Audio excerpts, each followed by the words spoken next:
Di sebuah desa kecil di lereng Gunung Merapi, hiduplah seorang ibu bernama Sarinah, seorang petani sederhana yang dikenal tangguh dan berhati lembut. Sejak suaminya meninggal dunia akibat sakit keras, ketika anak bungsunya baru lahir, Sarinah harus memikul beban hidup yang berat. Membesarkan 12 anak seorang diri tanpa warisan harta, tanpa pendamping, dan dengan lahan sawah sepetak sebagai satu-satunya tumpuan harapan. Pagi-pagi buta, ketika kabut masih menyelimuti sawah dan ayam belum berkokok, Sarinah sudah menapaki pematang sawahnya. Dengan cangkul di tangan dan gendongan bayi di punggung, ia memulai harinya. Anak-anak yang lebih besar sudah diajarkan untuk saling menjaga dan membantu adik-adiknya di rumah, memasak, mencuci, dan mengurus ternak kecil milik mereka. Sarinah hidup dalam keterbatasan. Terkadang hanya ada nasi dan garam untuk makan, tetapi ia menanamkan kepada anak-anaknya nilai penting, kejujuran, kerja keras, dan syukur.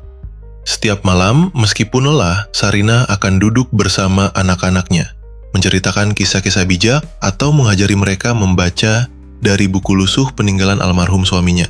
Tahun demi tahun berlalu, hidup tak selalu ramah. Pernah suatu masa sawahnya gagal panen karena kemarau panjang. Rumah mereka yang beratapkan genteng tua bocor saat hujan deras mengguyur malam-malam mereka.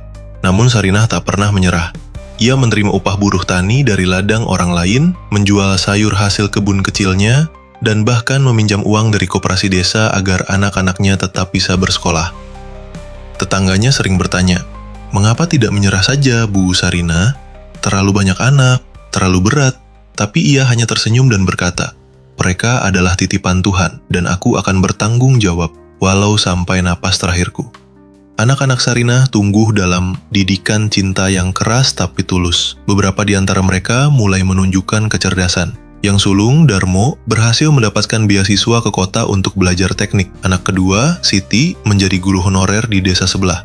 Setiap keberhasilan anak-anaknya adalah air mata bahagia bagi Sarinah, yang tak pernah merasa keberhasilannya sendiri berarti apa-apa.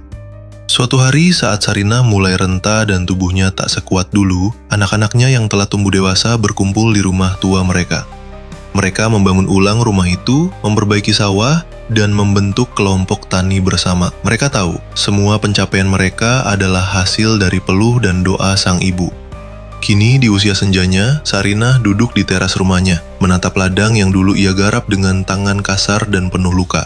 Di sekelilingnya, cucu-cucu berlarian, dan anak-anaknya mengelilingi meja makan dengan tawa dan cerita.